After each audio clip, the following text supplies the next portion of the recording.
Le Grand Matin Sud Radio, 7h-9h, Jean-Jacques Bourdin. 7h40, Sud Radio. La dette publique, c'est le titre du livre que publie Bertrand Blancheton aux éditions Duno. Bertrand Blancheton, bonjour.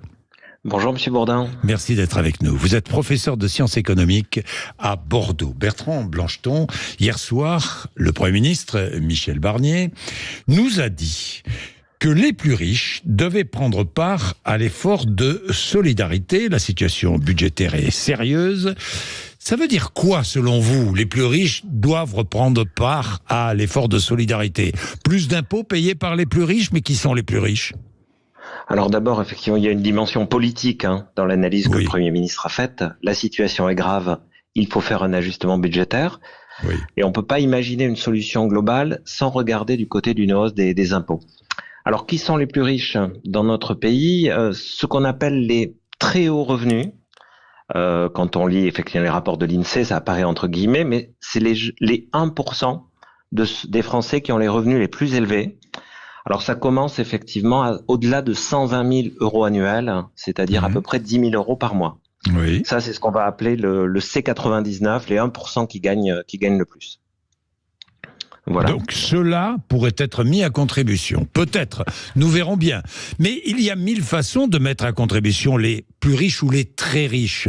Il y a un rétablissement de l'ISF, il y a effectivement sur l'impôt sur le revenu, mais aussi sur le capital et sur l'héritage.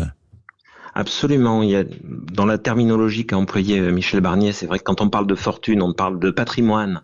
Oui. Et dans ce cas, ça questionne l'impôt de solidarité sur la fortune. Donc ensuite, tout est une question effectivement de barème.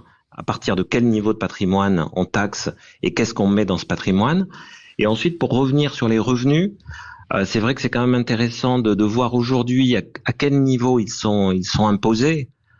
Donc, on a un taux marginal d'impôt sur le revenu au-delà de 82 000 euros qui est à 41%. Donc, tout ce qu'on gagne au-dessus de 82 000 euros est taxé à 41%.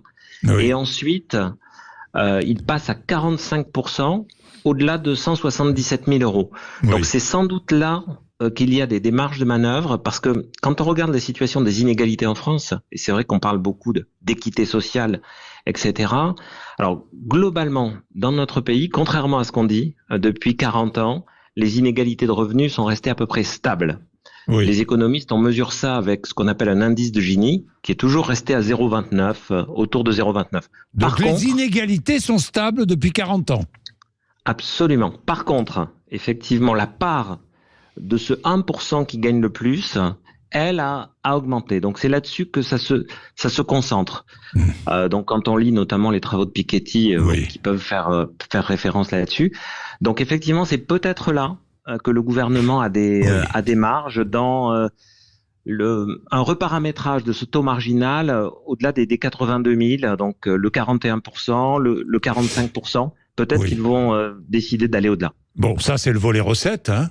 On augmente les impôts des plus riches, puis il y a le volet dépenses. Il va falloir réduire les dépenses. Ça aussi, c'est une autre question, budgétaire, évidemment, Bertrand Blancheton. Bien sûr. Bien sûr. Alors, j'ai remarqué, j'y faisais allusion tout à l'heure, il y a un très bon article dans le Figaro aujourd'hui sur la dette française. Vous connaissez bien la dette publique, c'est le titre de votre livre, sur la dette française qui dit que 1000 milliards... Depuis 2017, la dette française a augmenté de 1000 milliards. Presque 1000 milliards, elle va atteindre ces 1000 milliards. Et la moitié de l'augmentation serait due aux retraites. Alors là, j'ai regardé cet article. Vous l'avez vu? Oui. Je l'ai pas compris, parce que oui, je suis d'accord, effectivement, ça a augmenté de 1000 milliards depuis 2017. Par contre, quand on regarde effectivement la dette de la sécurité sociale aujourd'hui, qui inclut les retraites, on est à 300 milliards. Oui. Donc j'ai un peu de mal à comprendre effectivement, puisque le plus 1000, ça voulait dire plus 500 milliards, donc je vois pas très bien d'où ça vient, d'autant que vous savez, certaines années, la retraite a été à l'équilibre. Alors, c'est vrai que parfois elle était en déficit, mais à d'autres moments elle a été en équilibre, donc j'ai pas compris ces chiffres-là. Mais il n'empêche qu'il faut baisser les dépenses, effectivement, et sans doute du côté des retraites, parce que quand on prend la question des dépenses, il faut regarder les grandes masses. la grande masse des dépenses, oui, c'est les retraites. Mais alors comment fait-on des économies sur les retraites? Alors la justification, ça pourrait être de dire, en France, effectivement, on consacre 3,5% de points de PIB de moyenne en plus sur les retraites que les pays européens. Et je pense que la solution, ce serait une désindexation des pensions de retraite les plus élevées. Il faudrait effectivement définir le seuil. Est-ce que le seuil, c'est 3000 ou des choses comme ça, et désindexer, c'est-à-dire essayer de faire quelque chose d'un peu indolore. Oui, puisque les retraites sont indexées, je le rappelle. À propos des retraites, un dernier mot. Il y a 80 milliards aujourd'hui dans les caisses de l'Agirc-Arrco. Tous les gouvernements ont voulu mettre la main sur ces 80 milliards. Nous verrons ce que voudra faire Michel Barnier. Ils ne l'ont pas fait jusqu'à maintenant, mais le risque existe. Le risque existe. Ensuite, effectivement, ça serait une atteinte à une bonne gestion d'une caisse qui est bien gérée. Donc, ça serait un petit peu curieux, effectivement, de ponctionner là-dessus. Mais le risque est là. Bon, bien géré, avec un système particulier qu'on pourrait étendre. Le système Agirc-Arrco, Bertrand Blancheton.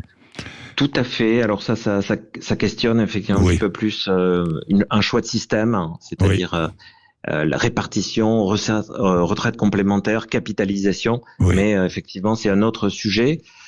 Ensuite, sur la question de fond, effectivement, moi je vois mal ce gouvernement fragile pouvoir véritablement impulser un ajustement budgétaire et puis effectivement réduire la dette. Il peut juste envoyer un signal à nos créanciers pour leur dire, voilà, il y a un pilote dans l'avion, on va quand même essayer de reparamétrer, réajuster, pour garder cette confiance de nos créanciers. Voilà, la crédibilité de la France. Merci beaucoup, Bertrand Blancheton. Merci. Il est quelle heure? Il est 7h46.